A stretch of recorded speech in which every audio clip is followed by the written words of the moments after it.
We just getting started, baby. Did anybody see what Mr. Wardell Steph Curry did to the Portland Trailblazers? They were nobodies. They beat the Giants. Trash. They beat the Broncos. Trash. If you ever watched Dragon Ball Z, my man's was Super Saiyan. I couldn't wear this until we actually caught a dub. And he did all of this damage in 36 minutes. Let that sink in. They beat the Eagles, trash. The Cowboys, trash. The Bengals, trash. The Jaguars, trash. Yes, ladies and gentlemen, you heard it here on Rob's 2 Cents. My good people, my good people. Hello, world. I'd like to welcome y'all back to the show that's hot with your boy, Rob Scott. This is Rob's 2 Cents. What's going on, everybody? How y'all feeling? Hope everybody's been good. I'd like to welcome y'all to something new going on because if you follow me on social media or any other platform, you will know that I am now going to be recording 2 episodes a week. So these episodes will be aired today, Saturday, and on Tuesdays. So check your boy out. Make sure you're tuning in to the hottest sports conversation in the nation. Hope everybody's been productive. Hope you guys are getting ready to enjoy your weekend. Hope everybody's relaxed. And if you still have to work, make sure you're still traveling safely. I know out here in Chicago, we're supposed to get hit with a little bit more snow. Hopefully not too much. And, man, I know everybody is feeling it, man. I hope everybody is getting prepared for spring when it gets nice outside. Hopefully COVID allows us all to go back outside and enjoy our times, enjoy times with our family and friends and loved ones, man. And if a special shout out to my people out there in Texas. I've been seeing what's going on out there. I've been keeping you guys in my prayers, man. Hope you guys are able to survive this brutal winter. And I know that you guys are going to come out of this situation stronger than ever. So our thoughts and prayers are with everybody going through this traumatic winter stress out there in the great state of Texas. But, man, I've told you guys Rob's 2 Cents got some big things planned for 2021. Been working on getting my show out there. Actually came across a friend through a friend who's doing just that, and got some big things going on with the local sports network. Don't want to reveal too much until everything gets started, but be on the lookout for that, man. Rob's 2 Cents is going to be taking on newer and higher heights in the year of 2021. Strap in and enjoy the ride. But I'm going to tell you somebody that's not enjoying the ride right now because, as you know, I know you're here on Rob's 2 Cents to get the good sports conversation. And a team that's not having a good ride right now will have to be the Denver Nuggets. There has been trouble outside of the bubble. Now, we saw what the Nuggets did last season, okay? The Nuggets were able to take everybody by surprise in the bubble out there in Disney World. As you know, last season, Denver ended the regular season sitting at 3rd place in the Western Conference and made some huge noise in the playoffs. I mean, some huge noise. Denver overcame 2 3-1 deficits. Not 1, but 2. The first came against Utah in the first round. And the second one came from the front runners who were most likely to win an NBA championship last year, and that was the Los Angeles Clippers.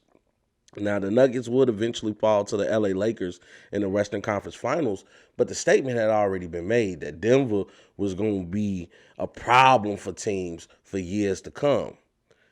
But we look at this season, the Nuggets went from the Western Conference Finals to 8th place in the Western Conference.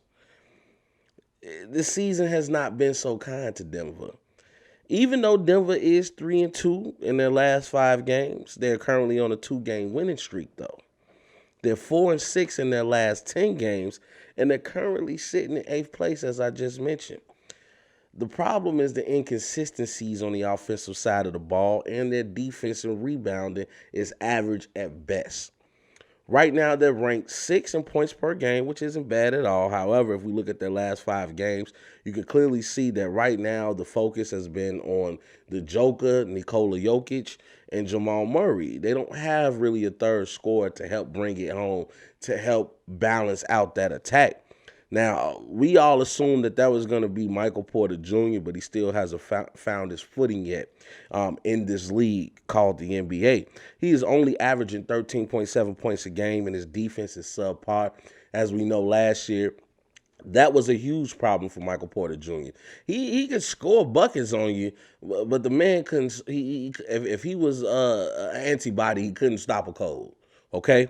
Now, speaking on defense, the Nuggets are currently 14th in opponents' points per game, allowing teams to score 111 points per game, and 16th in rebounding, only averaging 44 rebounds a game. Now, the Nuggets need to get better defensively, or they're going to continue to have a very inconsistent season. Now, I'm not expecting the Nuggets to stay in this trouble situation for long. However, Jokic is not a player that's just going to be a defensive stopper, even though he's a 7-footer and very, very skilled on the offensive side of the ball. And we know that Jamal Murray has arrived and he's been making some noise these past couple of years. And he's proved that he's a great shooter and a player that can control the pace of the game. However, I know the Nuggets, we expected more because Will Barton made his return back to the team. I know they've had a couple of games without Paul Millsap, but right now the Nuggets are not looking like the Nuggets that everybody were predicting they were going to be. So let's hope that they can get back on track and get a little bit of consistency in their games, because they're not winning the games that they're supposed to win. I mean, we just saw what happened with them against the Washington Wizards. We thought the Nuggets had that game in the bag. They let them come back. Bradley Beal was able to ice the game with 2 free throws. So anytime you lose against Washington, I know Bradley Beal was just named an All-Star, which we'll talk more about in a later segment. But Washington is a game that you're supposed to win. I know any team could be good on any given night, but the great teams win the games that they're supposed to win. And right now, the Denver Nuggets are not doing that. But I'm going to tell you a team that is making a statement, a team that are getting the wins that they're supposed to get. And that would be the Brooklyn Nets. And I will be the first to look on this camera, talk to all the Brooklyn Nets fans. What's up, Ant? And I'm going to apologize, okay? Now, when we all know that when the Brooklyn Nets first formed this super team, this big three of Kevin Durant, Kyrie Irving, and James Harden, we knew that they can go nuclear on the offensive side. I mean, we're talking about 3 of the greatest isolation ball players in the game that's ever played the game in the NBA. But their defense was horrible. I believe right now they're ranked 28th in opponents' points per game, even right now. However, the Nets have been showing that they can play defense when they want to. And I have to publicly apologize to the Nets because, golly, y'all are scary. Let's look at what we're doing right now. The Nets are starting to gel right now, and it's looking scary for the rest of the NBA, okay? Let's look at what the Nets have been doing these last couple of games. The Nets are currently on a 5-game winning streak. Do not look to be slowing down. And the last 2 games that they played, they were statement games against 2 Western Conference powerhouses. This past Tuesday, the Nets were able to overcome a 24-point deficit against a hot Phoenix Suns team, and they currently sit in 5th place in the West. Right now, we know the West is stacked. And then on Thursday night, in a primetime game on TNT, and the Phoenix Suns game was a primetime game on Tuesday on TNT. But we all know that those Thursday games, those are the marquee matchups because that's when you get to see Ernie Johnson on Inside the NBA, okay? On Thursday, they were able to hand LeBron James, who I call GM Bron, and the Lakers a big L. And they were never in any real threat of losing this game. I mean, we saw them win this game in cruise control. As we know, the Lakers are the 2nd best team in the Western Conference. And the Lakers were on a bit of a winning streak themselves. I believe they came in They came in that game on a little bit of a run themselves. Now, I know in this game against the Nets, I'm sorry, against the Lakers, AD didn't play that game. KD didn't play in that game. And then also we found out right before the game started that Dennis Schroeder is now in COVID protocols and he has to quarantine. So you're looking at your second best player and your third best player being off of the team because Dennis Schroeder, or Schroeder, however you want to pronounce his name, since he has joined the Los Angeles Lakers, he has kind of became that third scorer that the Lakers needed. But let me tell you who the common denominator was in these two signature victories that the Brooklyn Nets had. That was the bearded one. Big game James Harden, boy, let me tell y'all.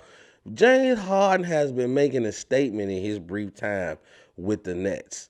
He has proven that he is the point guard. But when he has such great court vision, it's almost like two of the greatest players were molded together to form a James Harden, okay? He has the vision of a Magic Johnson, and he has the scoring prowess of a Michael Jordan. Let's be real. James Harden can score the ball, and when he puts his mind to it, you're not going to stop James Harden from getting to wherever he wants to get on the court. Now, against the Suns, Harden was able to lead Brooklyn to a W after being down 24 points, okay? He had 38 points, 11 assists, 7 rebounds, and only 2 turnovers. So for a guy that's having such activity with the ball, having all of this time with the ball in his hand, to only manage 2 turnovers in that game was awesome. Not to mention he nailed the go-ahead 3 to win the game. And did I mention there was no Kyrie or KD in that game? So James Harden went into Houston mode and led his team to victory. Then against the Lakers, the bearded one controlled the pace of the game, scoring 23 points, 11 assists, 5 rebounds, 2 steals, 1 block, and only 1 turnover. And the Nets cruised to a 109-98 victory against the Los Angeles Lakers, who are the reigning, defending NBA champions. James Harden, that boy cold. And the Nets are only going to get better when the easy money sniper Kevin Durant returns to action. Not to mention the production that the other guys, as Shaq like to call them, are producing. You look at Joe Harris shooting the 3 ball at a high clip. You have TLC shooting the ball at a high clip. You have Landry Shamet shooting the ball at a high clip. The Nets are getting production from the others, not to mention you have Iman Shumpert, who's going to eventually make his debut with the Brooklyn Nets, and they just signed Andre Roberson. So now you're bringing in a little bit of defensive toughness on the wings. Right now, the Brooklyn Nets are looking like your favorite to be crowned NBA champions of season 2020 and 2021. Beware of the Brooklyn Nets. Now, Phoenix, we got to talk, okay? Now, I've been telling people all year that you guys were a real threat in the Western Conference, a real contender in the West, and I still feel this way. I still feel like you're going to make a little noise in the playoffs.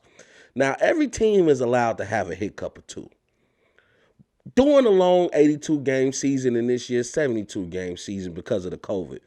But you allowed a KD and Kyrie-less team to come back from a 24-point lead that you were able to build by outscoring you in the second half by 25 points, and you even gave up a 40-point fourth quarter with the only star being James Harden, who was on the bench for the beginning of the fourth. So pretty much Brooklyn made that run against you with James Harden on the bench. And then you allow James Harden to come in from getting rest and close the deal on a great comeback victory. Shame on you, Phoenix. Shame on you for making me look like I don't know what I'm talking about. Now, I know a lot of people don't like Chris Paul. They feel like he's overrated. They feel like he does not get the criticism that LeBron James gets on not winning. But see, the problem is LeBron has won. Chris Paul has not won any hard way yet. We know the troubles that he's faced with his injuries. And when he was with the Clippers, I'm sorry, when he was with the Rockets, he had a little bit of a weight issue. But Chris Paul has turned back the hands of time, and he's been looking like the vintage CP3 of old. Now, I'm going to give y'all a player pass, okay? I understand it was a hiccup, okay? But you had to get the shame on you because, as I mentioned, two of the big three was not there. So you let James Harden and the others come back down from 24 points and win that game. Phoenix, you better get it together because you are another team that, and if you want to be great, if you want to stand out from the other teams in the Western Conference, I know Phoenix currently sits in fifth place right now, but you have to win the games that you're supposed to win. Come on, Phoenix. I know you need to get back to your winning ways, and Devin Booker, you have to step up. You have to play MVP basketball in order for this Phoenix Suns team to have a chance in the Western Conference right now. We see a lot of teams right now making some noise. Surprisingly, the Golden State Warriors are not in the bottom half of the spectrum. Right now, they currently sitting in seventh place, and if they can get back up to six, they won't be playing in that play-in. I mean, even if they stay in seventh place right now, they won't play in the play-in. So, and we all know what the Trailblazers have been doing. I mean, Damian Lillard right now is playing out of his mind. Definitely a team I'm keeping my eye on, especially with Melo turning back the hands of time. And they're only going to get better once C.J. McCollum comes back from injury. So, Phoenix, you need to win the gimme games in order to be relevant in the Western Conference because right now the West is stacked. Now, I got a couple quick hitters before we get to the last segment of the show. Carson Wentz was traded from the Philadelphia Eagles to the Indianapolis Colts, and Deshaun Jackson was also released from the Eagles. So right now, Philadelphia looks like it's trying to get a fresh start, which is going to be good for both parties. I don't know the state of Deshaun Jackson if he'll be back next year, but we know Carson Wentz, as I called him, give it to him Wentz.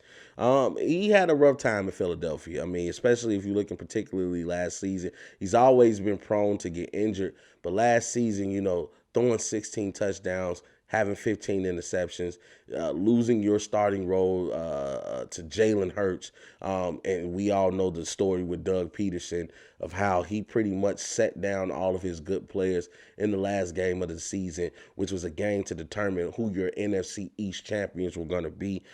They pretty much threw the game against Washington. We know the story. Washington won that game. Washington ended up winning the conference. Washington ended up getting defeated by the Buccaneers in the first round exit of the playoffs. I'm just hoping that Carson Wentz is able to rewrite the script of his career, have a good outing in Indianapolis. And Indianapolis was a tough team. We saw what they did with Phillip Rivers there. Wish him well on retirement. Kick your feet up, my friend. You deserved it. But Carson Wentz has some weapons over there in Indiana. And I just hope that he's able to turn his career around and be the Carson Wentz of old, because Carson Wentz is a pretty good quarterback.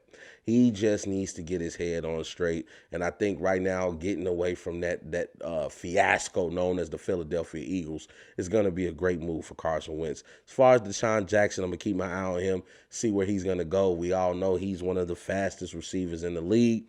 Doesn't look like he lost too much of a step, so I'm pretty sure some great teams will be reaching out for Deshaun Jackson. And if we go back to the NBA, we have to give a shout out to LeBron James, who's accomplished two things recently. First thing, their Forbes magazine, I believe, is reading that LeBron James has officially reached billionaire status. So all the billionaires out there are opening the gates for LeBron and welcoming him to the Billionaire Boys Club. LeBron James, as I posted on my social media page, he has set the blueprint for all future athletes. He set the blueprint on how to build a conglomerate, as we look at what he's done with his friends, with Rich Paul running Clutch Sports, which is a agency company that is funded by LeBron. Let's be real. We look at what he's done with his friend Maverick Carter, who takes care of all his production needs as far as the shop, making the deals for Space Jam, Uninterrupted, and other various shows that LeBron puts his fingerprints on. So congratulations to GM Bron, as I like to call him, on reaching that milestone, and also congratulations on reaching a milestone in your career. LeBron James joined a very exclusive club this past Thursday in the loss versus the Nets. He joined the 35,000 point club. There were only two members in that club, the great Karl Malone and the great captain, Kareem Abdul-Jabbar. Now LeBron has entered in that club sitting at 35,000 points on his career, and he was the youngest to reach this achievement. Congratulations, GM Bron. We all know when it's said and done, going to be a first ballot Hall of Famer. I still think you're not the GOAT when it comes to you and Michael Jordan, but it's going to pain me to say, I can officially say, LeBron, you have entered into the second greatest player of all time. Sorry, Cole, but in the spirit of competition, sometimes it is what it is. But you still my boy, brother. Also, Draymond Green made a statement in a media interview after the Golden State Warriors played the Detroit Pistons. It was a controversial statement, but we all know that Draymond Green is a controversial person, okay? Now, we know what he's done when he was giving people those private area shots.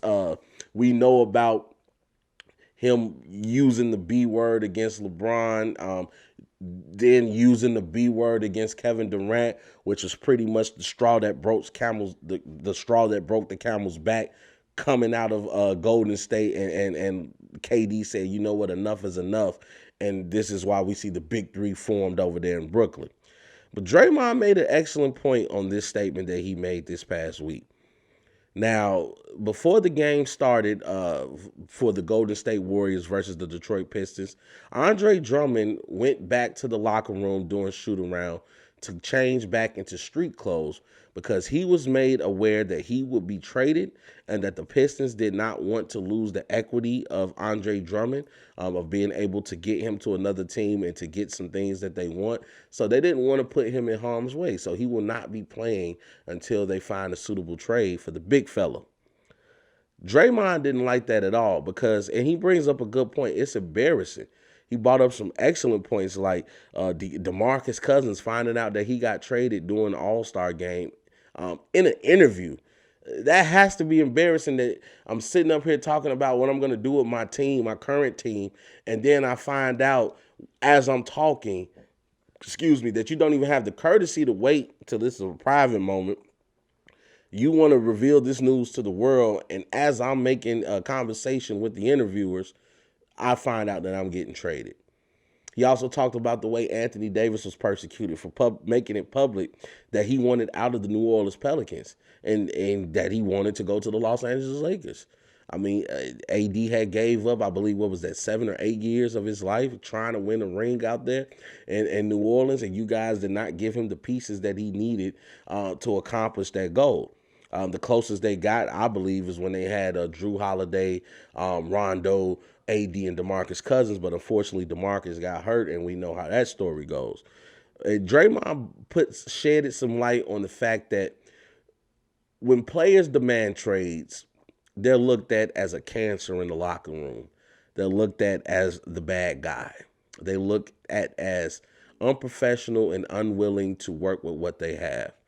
But when teams come out and trade players, it's looked at as just business, and that players are expected to stay in shape, stay professional, and go with the status quo of what the NBA wants.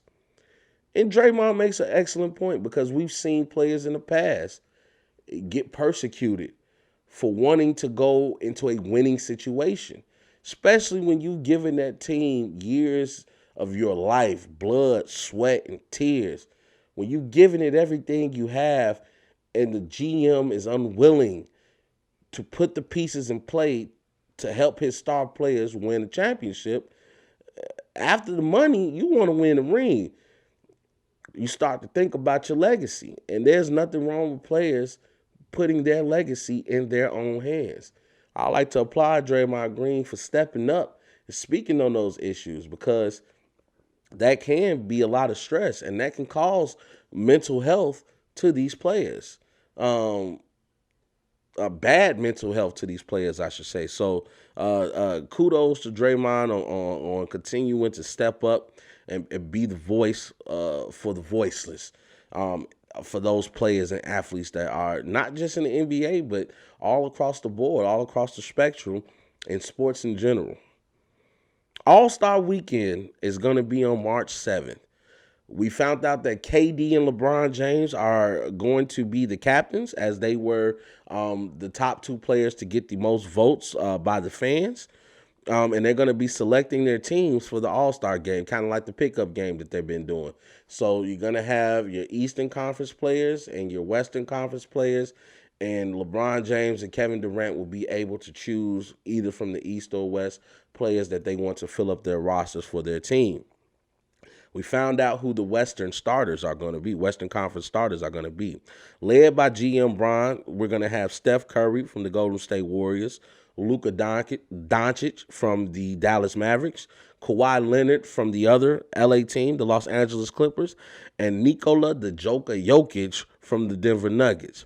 The Eastern Conference starters are going to consist of Kevin Durant, of course, who's going to be their leader, Kyrie Irving, his teammate out there in Brooklyn, Bradley Beal, who, even though Washington has been at times the worst team in the league, Bradley Beal continues to shine, being, I believe, right now the leading scorer in the NBA, and he looks as if he is going to win the scoring title. Right now, reigning MVP Giannis Antetokounmpo from the Milwaukee Bucks, and Joel Embiid, the big man out there in Philly.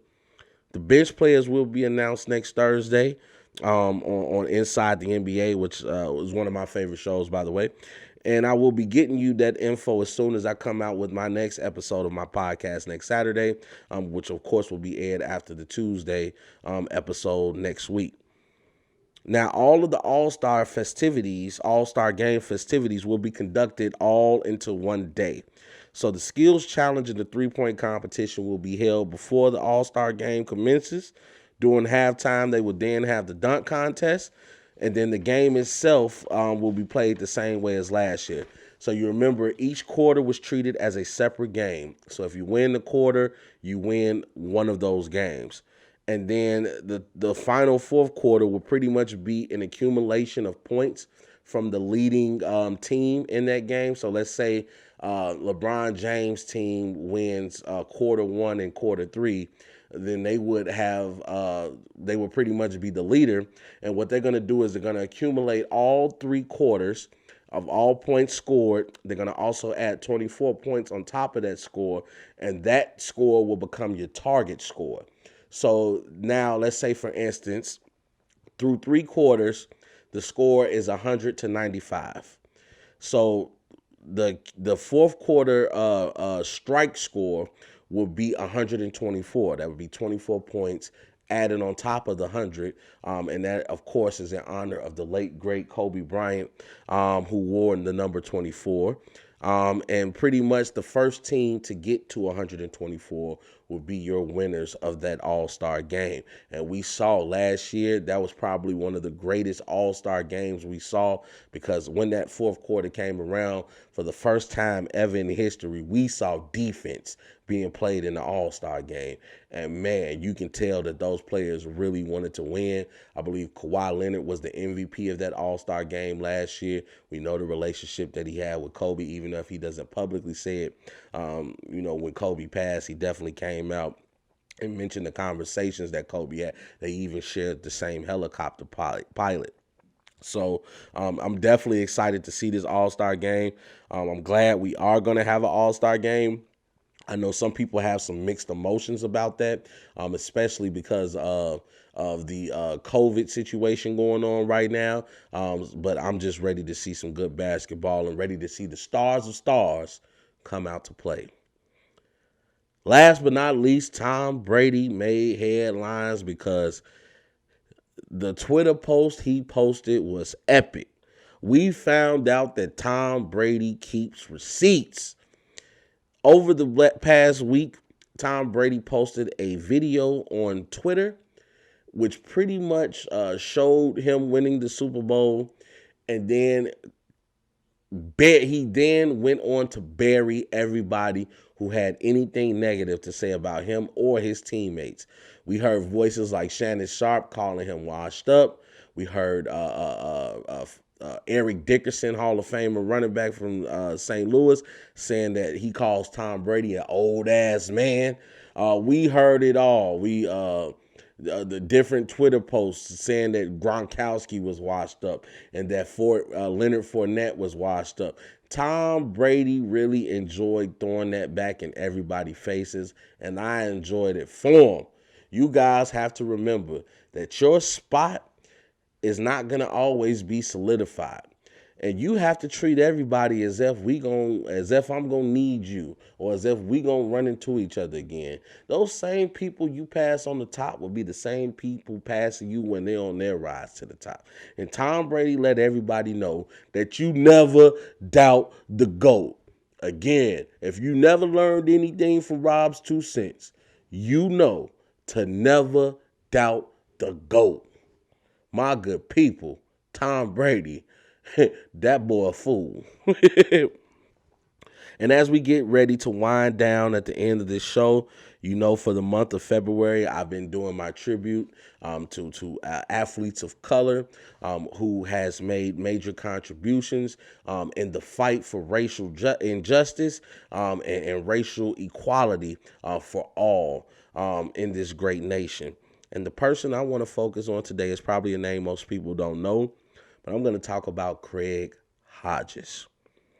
Now, Craig Hodges was a 10-year NBA veteran who played for the Chicago Bulls from 1988 to 1992.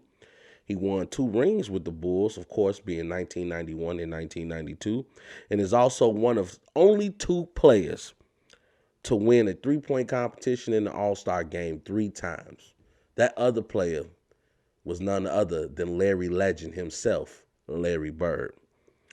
Now, in 1992, after the Bulls claimed their second NBA championship, their back-to-back championship, of course, you know that when teams win back in the day, they would visit the White House, go shake hands with the president for photo op. At that time, the president was George H.W. Bush, not to be confused with George W., or who I like to call Papa Bush.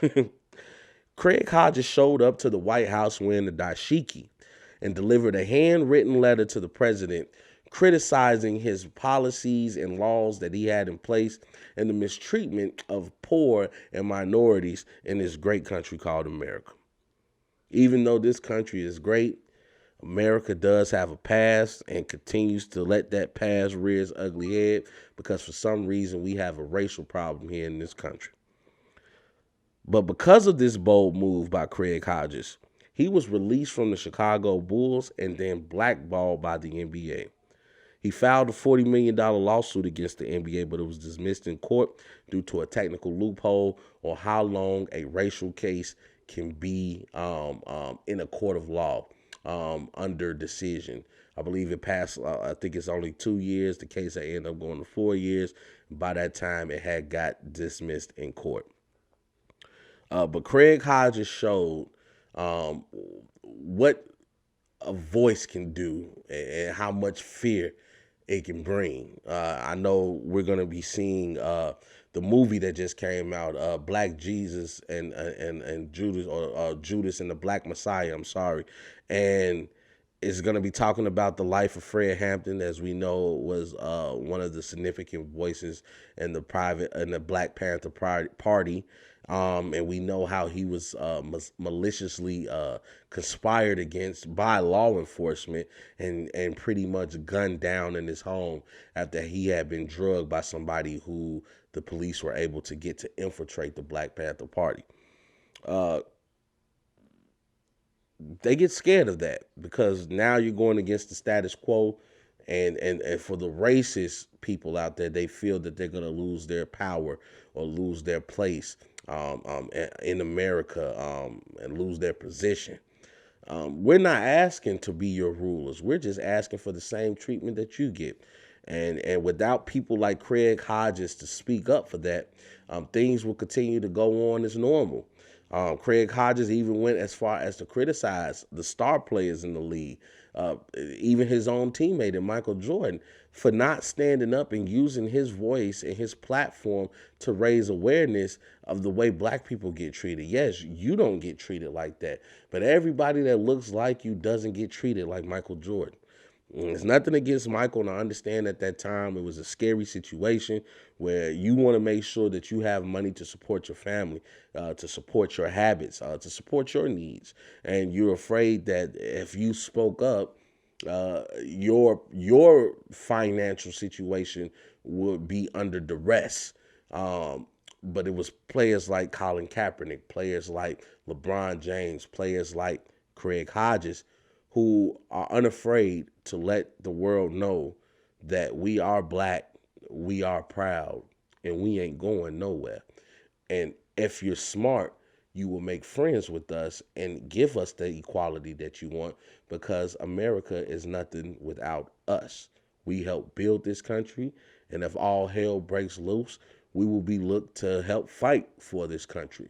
So all we're asking for is a little equality, a little justice, and a fair shake at the American dream.